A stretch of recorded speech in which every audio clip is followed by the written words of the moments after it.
구속이냐 귀가냐, 박근혜 전 대통령이 운명의 갈림길에 서 있습니다. 어떤 결과가 나올지 관심이 집중되고 있습니다. 이 최진영 변호사와 함께 자세한 얘기 나눠보겠습니다. 네, 안녕하십니까? 안녕하십니까? 네. 이제 피의자 신문이 끝난 지 5시간 정도가 지났습니다. 지금 강부영 판사는 한창 고심을 하고 있을 텐데요. 어떤 상황이 지금 벌어지고 있을까요? 안에서? 그렇습니다. 어제 오전 10시 반부터 8시간 40분간 한국 법조 기네스 역사상 영장 실질 심사 기록을 세웠다 이렇게 보일 것 같은데요. 본인도 굉장히 피로할 겁니다. 네. 아마 그렇지만 그럼에도 불구하고 지금 같은 경우에는 오늘 조사했는 결과 그리고 또 나왔는 200건 이상의 어느 기록을 하나하나 꼼꼼히 대비를 하면서 과연 범죄가 소명되었는지 그리고 또 구속 사유가 있는지, 구속 필요성이 있는지 이 부분을 꼼꼼히 지금 들여다보고 있을 것 같은데요. 네. 아마 지금 그 지방법원을 가면은 적어도 이 영장 전담 판사실에는 불이 환하게 켜져 있을 것이라 제가 확신할 수 있습니다. 그 강 판사가 그럼 오롯이 혼자서 그걸 고민하고 있는 건가요? 그렇습니다. 예. 보통 형사 일반 재판의 중요한 사건 같은 경우에는 합의부에서 부장판사와 좌배석, 우배석 3명입니다만 영장 전담 같은 경우에는 오직 혼자 결정을 합니다. 아시다시피 서울중앙지검 같은 경우에는 영장 전담이 3분 있습니다. 네. 2분은 부장판사고 1분은 평판사인데 이분이 제일 쉽게 말하면 막내로서 사무연수원 32기로서 부장판사 되기 직전 내년에 부장판사 되는데요. 나름대로의 어떤 어떤 법원 내에서 신망과 역량을 인정받아서 중앙지방법원에 지금 영장 전담으로 있는데 본인 그 법조 인생에서 가장 중요한 사건을 맡았다 이렇게 보는 것이 맞지 않을까 싶습니다. 네, 그렇죠. 그 피의자 신문이 8시간 40분 상당히 길게 걸렸다고 말씀해 주셨는데 그만큼 판단에도 시간이 오래 걸릴 것 같습니다. 실제 오늘 아침이죠. 오늘 새벽에 이제 그 결과가 나온다고 알려졌는데 언제쯤 나올 것 같습니까? 그 부분을 섣불리 예측하기는 쉽진 않습니다만 예. 아시다시피 비교할 수 있는 대상이 최근에 있었던 이재용 삼성 부회장의 어떤 영장 판결에 비유할 수 있을 것 같은데요. 네. 첫 번째 결정 같은 경우에는 쯤에 났지만 그러면서 기각이 됐고 두 번째 같은 경우에는 영장이 발부되면서 거의 그 동틀 무렵에 났습니다. 네. 그래서 거의 19시간이라고 얘기를 했었는데 본인이 아마 조금 더 일찍 결론을 낼 수도 있겠지만 어떤 이재용 부회장에 대한 그 결정과 어떤 형평성을 맞추거나 하는 취지에서는 여러 가지 고민을 하고 거기다가 죄명 자체가 그 이재용 부회장 같은 경우에는 뇌물죄라고 할 수 있는 한계였던 반면에 지금은 13개 그리고 구속영장 범죄 기재 사실이 92장일 정도로 많기 때문에 예. 그 부분에 대해서 하나하나 판단을 한다고 하면은 오히려 이재용 부회장보다 더 늦을 가능성이 있고 예. 다만 아무리 늦는다 하더라도 조금 전 리포트에 있는 것처럼 오늘 아침 10시 30분을 넘을 수는 없습니다. 네. 그 근거는 그 구인장을 발부합니다. 아시다시피 박근혜 전 대통령에 대해서 집에서 321호로 나오라고 했는 구인장의 기간이 10시 반이기 때문에 그 전에는 나올 것이 확실한데 그 시간이 언제가 될지는 아시다시피 강부영 판사만이 알고 있다 이렇게 얘기하겠습니다. 예, 신문 시간도 워낙 길었고 지금 대기 시간도 계속 길어지다 보니까 박 전 대통령의 피로도도 상당할 것 같은데요. 지금 어디에서 대기하고 있습니까? 그렇습니다. 예. 지금 많은 분들이 추측을 했습니다만 결론적으로 그 영장 신청서에 강부영 판사가 그 유치 장소로 썼는 것은 지금 현재 바로 옆에 있는 서울중앙지방법원 특수부가 있는 10층 1002호라고 합니다. 전에 대면 조사가 받았던. 맞습니다. 예. 왜 이 10층이 되느냐 하면은 서울중앙지검에 그 여러 층이 있습니다만 그 중에 이 10층 같은 경우에는 특수부가 있는 겁니다. 네. 말 그대로 특수하다라고 하듯이 다른 층 같은 경우에는 밑으로 들어가서 이른바 슬라이딩 도어로 유리를 열고 들어가면은 누구나 들어갈 수 있지만 네. 이 10층 같은 경우에는 사실상 감옥과도 똑같은 시설. 그렇기 때문에 들어가고 나갈 때 철문을 열고 들어갈 수밖에 없는 상황입니다. 그렇기 때문에 이 강부영 재판장이 서울중앙지검 지방법원 유치시설이라고 했는데 구치감으로 가지 않고 이 10층으로 가는 것도 10층이 그 자체로서 어떤 마치 구치소와 같은 그 물적 인적 시설을 가지고 있기 때문에 그것으로 가는 것 같은데요. 예. 사실 그것이 어떤 이재용 부회장 같은 경우에는 서울구치소로 갔는데 전 대통령에 대한 지나친 특혜가 아닌가라는 의혹을 가질 수도 있는데 맞습니다. 일반적인 그 관행을 얘기를 했을 때는 원칙적으로 지금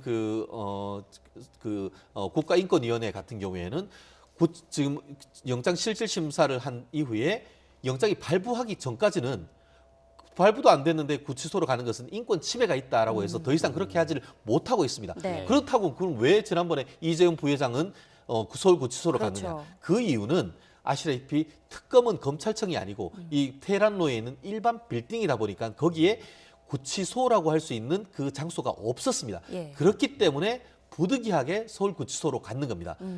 그런 점이 어떻게 보면은 그 이재용 부회장에 대해서는 불행이죠. 네. 그 반면에 박근혜 전 대통령 같은 경우에는 특혜라고는 볼 수 없고 보통 검찰이 그 영장을 청구를 했을 경우에는 기다리는 동안은 특수부 같은 경우에 특수부 검사실에 있는 케이스가 상당히 많습니다. 아니면은 그 보통 어떤 그 일반 범 같은 경우에는 바로 길 건너편에 있는 서초 경찰서의 그 구치감에 그 구치소에 있기도 하는데요. 예. 결국 통상의 사례를 따랐다 내지는 뭐 특별한 특혜라고는 보긴 어렵다 이렇게 정리를 할 수가 있을 것 같습니다. 그 실제 구치감이나 구치소로 가지 않은 이런 것들이 실제로 뭐 특혜나 이런 건 아니라는 말씀이신 것 그렇습니다. 같은데. 그 실제 이 박 전 대통령의 신병을 결정할 건 사실 뇌물죄 여부일 텐데 실제 검찰과 변호인 측의 논리, 이제 우리는 뇌물죄가 아니다 이런 논리의 가장 큰 주축은 어떤 게 될까요? 그렇습니다. 크게 봤을 때에 미르와 K스포츠단에 돈을 내는 203억 내는 것은 이른바 제3자 뇌물죄라고 하고 예. 또 삼성이 최순실 일가 특히 정유라에 대한 승마 지원했는 그 78억 되는 그 부분은 박근혜 전 대통령과 받은 것과 똑같다라고 해서 일반 뇌물죄로 적용을 했습니다. 먼저 제3자 뇌물죄 같은 경우에는 아시다시피 일반적인 그 뇌물에 더해서 부정한 청탁이 있었다라고 입증이 돼야 됩니다. 결국 그 검찰 같은 경우에는 이 삼성전자가 이재용 부회장으로서의 경영권 승계란 것에 대한 부정한 청탁을 하고 그것에 대한 대가로서 그 미르와 K스포츠단에 돈을 냈다라고 지금 검찰은 주장을 하는데 네. 그 반면에 이 변호인단 같은 경우에는 아니다 그럴 수가 없다. 이게 법인을 설립하는 돈을 내기 전까지는 법인이 없지 않습니까? 그렇죠. 예. 그럼 아무도 없는 사람한테 돈을 내는 것이 어떻게 제3자에 대한 뇌물이냐? 법적으로 그와 같은 그 법리가 성립될 수 없다라고 주장을 하고 있고 거기에 더불어서 지금 뇌물죄 같은 경우에는 많이 들었습니다. 박근혜 대통령이 직접 한 푼도 받지 않았다라고 하는 상황에서 최순실 씨와 박근혜 전 대통령이 이른바 경제 공동체이기 때문에 뇌물이다라고 하는데 예. 박근혜 전 대통령 변호인단 같은 경우에는 그 정도 가지고 그 가족이라고 볼 수는 없다. 그리고 대법원 판례에 의할 때는 정말 가족 부부 정도가 되거나 아니면 공무원이 자기가 직접 지배하고 있는 회사에 돈을 준 그 정도가 돼야 되는데 지금 현재 나타나 있는 뭐 집을 살 때 돈을 줬다거나 옷을 살 때 돈을 줬다는 그 정도만 가지고는 가족처럼 볼 수 없기 때문에 여전히 이 경우에도 뇌물죄가 될 수 없다라고 그 얘기를 하고 있는데 예. 문제는 이재용 부회장에 대해서 그와 유사한 사례에서 이미 영장이 발부됐다라는 점에 인정이 된 비추어서 과연 그 박근혜 전 대통령의 변호인의 그와 같은 변론이 얼마나 소명되고 얼마나 신빙성이 있는지 그 부분이 어떤 영장 발부에 관건이 될 가능성이 높지 않을까 싶습니다. 그러니까 법의 형평성에 대해서 지금 말씀해 주신 그렇습니다. 거죠. 네, 구속 사유 중에는 뭐 증거인멸, 도주 우려 등등이 있는데 증거인멸과 도주 우려 부분에 대해서도 양측이 아주 치열한 공방을 벌였다고 하더라고요. 그렇습니다. 예. 아시다시피 검찰 같은 경우에는 사안이 매우 중요하다. 사안이 중요하고 실질적으로 뇌물죄가 5억 원이 넘어가면은 그 경우에는 그 특가법상의 무기 또는 10년 이상의 징역에 처합니다. 일반적으로 그 10년 이상의 중한 그 징역이 있을 경우에는 누구나 도망가고 싶겠죠. 그것이 설령 박근혜 전 대통령이라도 그럴 겁니다. 그렇기 때문에 도망을 실제 하지 않다 하더라도 도주할 우려가 있다는 점에서 중형이 소명이 된다고 하면은 도주 우려가 있고 그것이 바로 사안이 중대성이다라고 얘기할 수 있는데요. 그 반면에 박근혜 전 대통령 입장에서는 아시다시피 사실상 지금 그 청와대를 나온 상태에서도 이 유리창 하나 열지 못할 정도로 유폐돼 있고 그리고 그 사람이 드러나들고 함에 있어서는 청와대의 경호를 갖고 있지 않습니까? 맞습니다. 규범적으로 도망갈 염려가 있다고 할 수 있지만 모르지만 실질적으로 도주할 우려는 사실상 없는 거 아니겠습니까?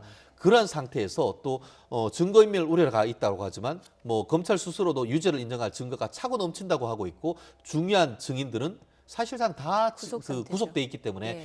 어떤 그 규범적으로 잠재적으로 그렇게 될 우려가 있다라는 것만 가지고는 실질적인 어떤 도주 우려나 증거인멸은 없기 때문에 이 경우에는 거기에 더해서 박근혜 전 대통령이 대통령에 대한 예우란 차원을 종합했을 때는 결국 영장의 어떤 사유가 되지 않는다 이렇게 맞서고 있는데 그것을 어떻게 판단할지는 이게 오롯이 이 강 판사의 어떤 판단에 달려 있다 얘기할 수밖에 없습니다. 그 방금 전에 뇌물죄 관련해서 말씀을 해주셨는데 이 뇌물죄 아까 5억만 해도 실제 무기징역까지 최고 그렇습니다. 가능하다고 말씀해 주셨잖아요. 근데 지금 뭐 검찰이 제시한 것만 298억 원인데 네. 만약에 이게 인정이 되면 그러면 어떻게 되는 겁니까? 이게? 그렇습니다. 말씀하신 대로 만약에 그 뇌물이 인정이 안 된다고 하면은 그 직권남용 권리행사방해 같은 경우에는 법정형이 5년 이하입니다. 그렇기 때문에 경우에 따라서는 5년 이하라는 건 뭐냐 하면은 1년도 될 수 있고 1개월도 할 수 있고 중요한 거는 집행유예가 네. 가능합니다. 그 반면에 뇌물죄로 5억 원 이상이 되고 진짜 말 그대로 200억이 넘는다라고 한다고 하면은 법정형이 무기 또는 10년 이상이고 현재 그와 같은 범죄에 대해서는 대법원 양형위원회의 양형 규정이 있습니다. 그래서 5억 원 이상일 경우에는 기본형이 한 그 7, 8년 정도가 돼 있습니다. 그 반면에 거기에 더해서 이게 그 밑에 있는 사람한테 대해서 직접 교사를 하고 금액이 클 경우에는 이른바 가중이 되어서 9년 이상 내지는 무기징역 이상으로 돼 있을 수 있습니다. 그렇기 중형이네요. 때문에 본인이 스스로 이것을 인정하는 이상 실형이 불가피합니다. 아시다시피 집행유예 같은 경우에는 5년 이하인 경우에만 가능하고 10년이 넘어가면 집행유예가 불가능합니다. 결국 본인이 법정에서 저는 인정합니다 하는 이상 그것은 정말 본인이 실형을 감수한다고 밖에 볼 수 없기 때문에 예. 그것은 박근혜 전 대통령의 할아버지다 한다 하더라도 본인으로서는 사실상 부인할 수밖에 없는 그런 상황이 아닌가 싶습니다. 예, 그 어제 진행된 영장실질심사제도 판사가 피의자한테 직접 질문하고 직접 대답해야 하는 제도라고 하는데요. 자, 여기에서 박 전 대통령이 어떤 식으로 좀 전략을 세워서 대응을 했을지가 참 궁금합니다. 그렇습니다. 사실 그 부분에 대해서 박근혜 전 대통령은 딜레마일 겁니다. 통상 뭐 많이들 들어보셨겠습니다만 죄를 부인하고 그 반면에 죄는 소명되는데 죄를 부인하면은 그 자체가 증거인멸할 우려가 있다라고 얘기를 합니다. 그런데 본인으로서는 지금 검찰에서도 그리고 헌재에서도 죄를 일괄적으로 부인하지 않습니까? 네. 그런데 지금 와서 자백한다? 그럼 자백하면 실형이 나온다? 이런 관계이기 때문에 이러지도 저러지 못한 딜레마 상황에 있는 건 맞습니다. 결국 본인이 살 바는 결국 기존에 있던 것 같이 부인할 수밖에 없고 부인했을 때 재판부로서는 정말 부인을 하고 있고 단순한 부인이 아니고 나름대로 설득을 하는데 최순실 씨한테 쏘갔을 가능성도 있다라는 점을 충분히 어떤 소명을 한다라고 한다고 하면은 결국 죄가 소명이 덜 됐다라는 취지를 들어서 예. 영장이 기각될 가능성이 있기 때문에 그와 같은 가능성에 빗대어서 현재까지 부인했다고 보이는데요.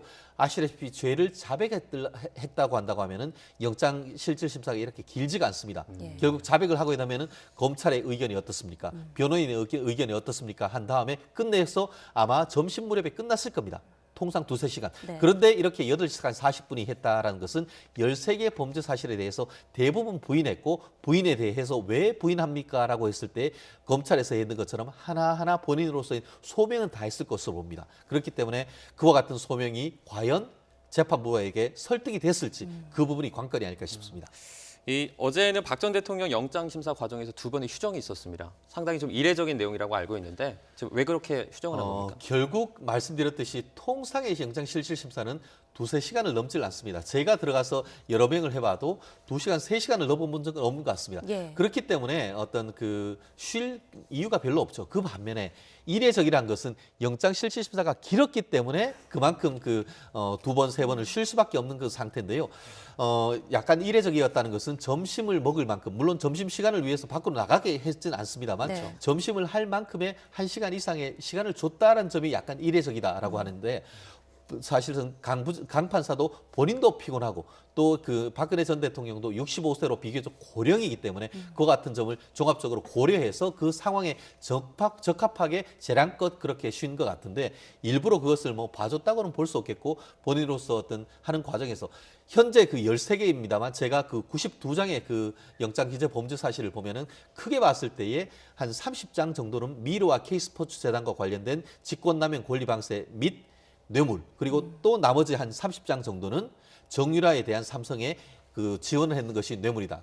나머지 또 30%는 네. 블랙리스트와 관련했는 어떤 것이나 공무원의 징계권을 남용했는 그 부분으로 돼 있습니다. 그렇기 때문에 자세히 보면은 오전 10시 반부터 해서 1시 정도까지는 어떤 30% 앞에 있는 미르 K스포츠단 그리고 쉬고 나서 오후에는 또 정유라에 대한 뇌물 그리고 마지막 오후에 어떤 그 쉬는 시간까지는 블랙리스트와 관련된 것을 했을 것이고 마지막 8시까지는 이 검찰과 그 변호인의 법적 공방 그런 식으로 해서 한 기승전결 사부로 이루어졌을 것이 제가 미루어 짐작하는 내용입니다. 어제 그 청사로 향할 때의 박 전 대통령의 표정이 굉장히 어두웠고 시종일관 또 침묵을 유지했고요. 또 끝나고 나와서도 굉장히 좀 지쳐 보이는 표정이었는데 영장 실질 심사가 이루어지는 그 안의 상황이 어땠을지 참 궁금합니다. 그렇습니다. 이렇게 예. 생각해 보시면 되실 겁니다. 앵커 두 분이 아침 10시 반부터 밤 8시 40분까지 계속 쉬지 않고 방송을 했다. 그럼 피곤하겠죠. 젊은 사람들도 피곤할 수밖에 없죠. 맞습니다. 그렇죠. 거기다가 우리가 그 법조인들이 그렇게 얘기합니다. 피자가 붙으면 그 자체로 피곤하다라고 합니다. 결국 피의자건 아니면 피고인이건 피조사관이건 수동적으로 질문에 대해서 대답을 해야 되고 그리고 박근혜 전 대통령 같은 경우에는 한 70cm 이상 되는 법대 위에 있는 판사가 아래로 내려다 보는 과정에서 그 질문을 하고 본인으로서는 위를 지켜보면서 대답을 해야 되는 그 상태가 굉장히 심리적으로도 위축될 수밖에 없습니다. 박 전 대통령으로서는 정말 생전 처음 겪어보는 그렇죠. 상황인 그렇기 거죠. 때문에 예. 더더욱 본인으로서는 심리적으로 치욕스럽고 위축되고 그 또한 그 영장 전담 중에 가장 젊으신 거의 어떻게 보면은 결혼을 만약에 하셨다라고 하면은 자기 아들뻘 되는 사람한테 그와 같은 것을 신문을 당할 때는 심리적으로 굉장히 설령 변호인이 옆에 있다 하더라도 본인으로서는 굉장히 모욕적으로 느꼈을 가능성이 있는데요. 네. 그것을 생각할 여가도 없을 것입니다. 네. 13개 범죄사를 계속 묻고 그것이 진실이냐고 묻고 거기다가 증거를 들이대면서 이거하고 왜 다르냐라고 했다고 한다고 하면은 정말 초인적인 정신 상태로 버텼고 그와 같은 것이 끝났을 때는 매우 피곤한 상태였다고 미루어 짐작할 수가 있을 것 같습니다. 이 네. 피의자 다 이렇게 힘든 상황이라고 말씀해 주셨는데 이제 강부영 판사 실제로 좀 어떤 인물인지 좀 궁금해하는 분들이 많습니다. 그렇습니다. 지금 이 TV에 나오는 사진을 보면 굉장히 젊게 나오시죠. 예, 근데 30대로 사법연수원 보이더라고요. 32기는 예. 2000년에 사법연수원에 들어가는 겁니다. 아. 그리고 그 사진은 제가 미루어 짐작한데 2002년에 사법연수원 수리할 때 한마디로 15년 전 사진입니다. 예, 지금 15년. 사진이 나오고 있거든요. 그렇습니다. 15년 전의 예. 사진일 것으로 보이기 때문에 약관의 그 30대 초반이나 20대 후반의 사진일 것 같은데 저 모습은 지금보다는 상당히 좀 연세가 들었죠.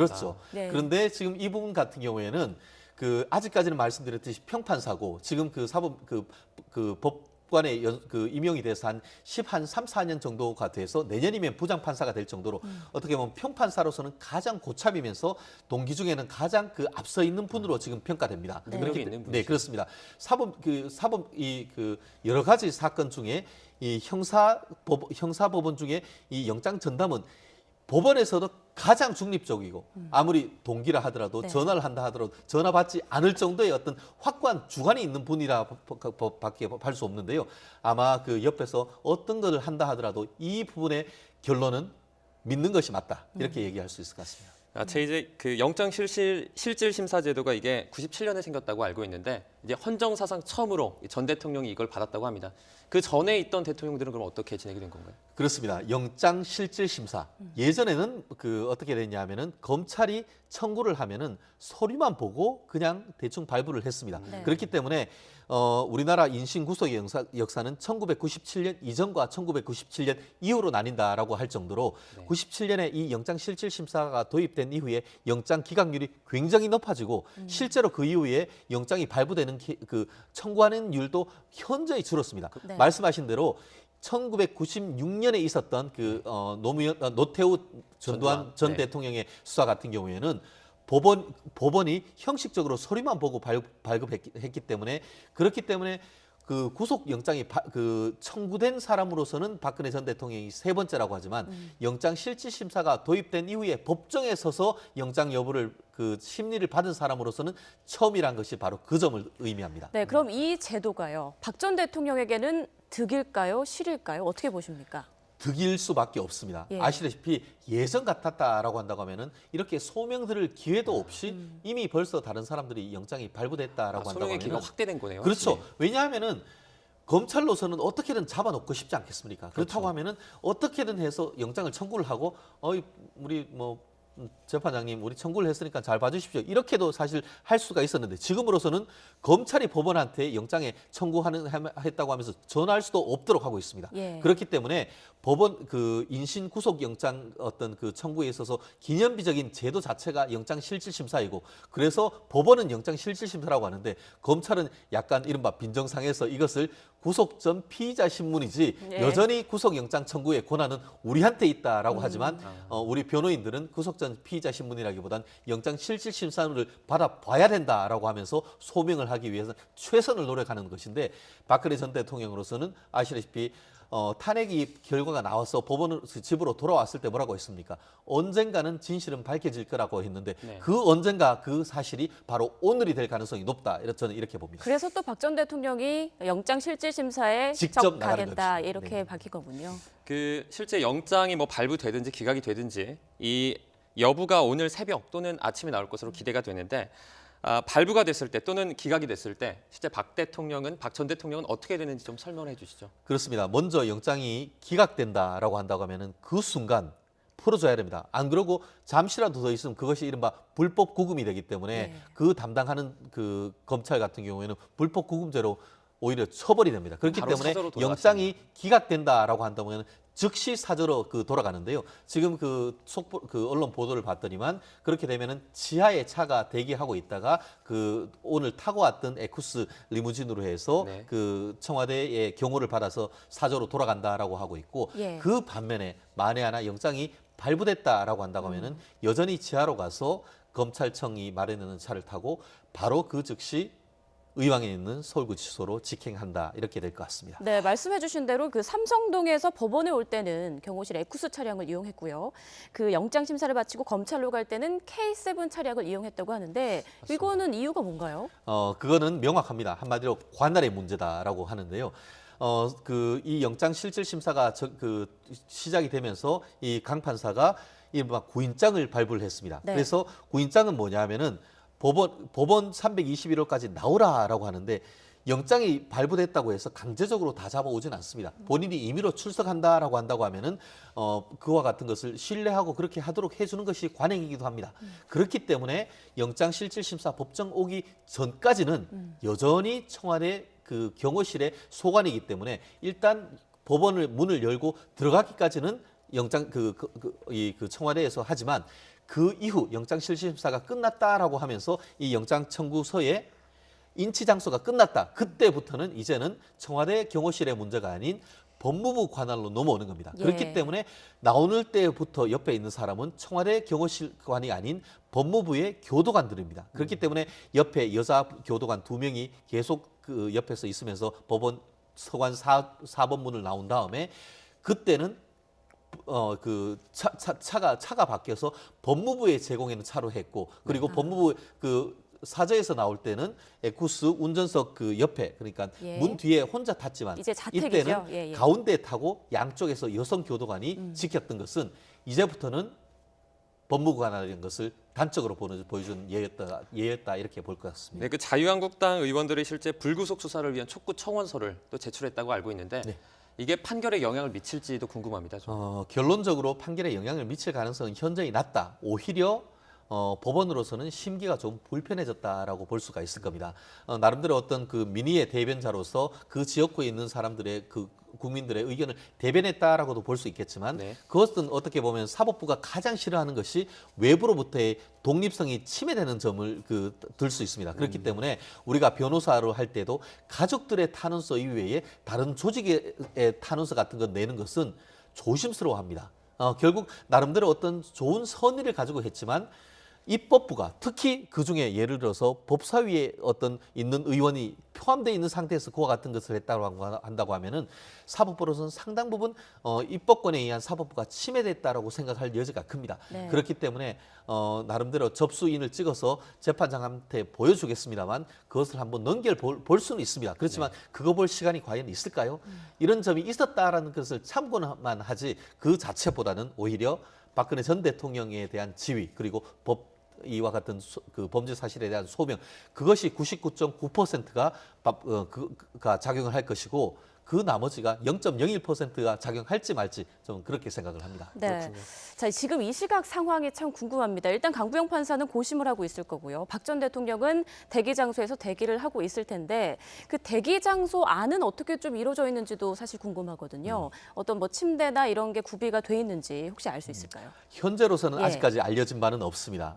아시다시피 지난번 그 조사를 받을 때 같은 경우에는 1001호실에 조사를 하면서 1002호실 같은 경우에는 그 위급한 경우나 이런 걸 대비를 해서 안에 이제 침대 같은 걸 놔뒀다 이런 얘기를 들었습니다. 예. 아마 지금 같은 경우에도 심야이고 하기 때문에 기본적으로 휴식할 공간은 마련했을 가능성은 상당히 클 겁니다. 그렇지만 아무리 강심장이라 한다 하더라도 언제 구속영장이 발부될지 기각될지 모르는 상황 속에서는 아마 뜬 눈으로 혼자 있을 가능성이 있는데 예. 경우에 따라서는 영장이 발부되는 동안 어떤 그 돌발적인 사태가 있을지 모르기 때문에 아마 추측컨대 지금 거리에서 그 어떤 교도관들이 특히 여성 교도관들이 감시 감독 어떻게 보면은 옆에서 지켜보는 그런 상황이 아닐까 싶습니다. 네, 이제 오늘 해가 뜨고 나면은 결과가 나올 것이란 관측이 많은데요. 좀 지켜봐야 될 것 같습니다. 지금까지 최진영 변호사와 함께 이야기 나눠봤습니다. 고맙습니다. 고맙습니다.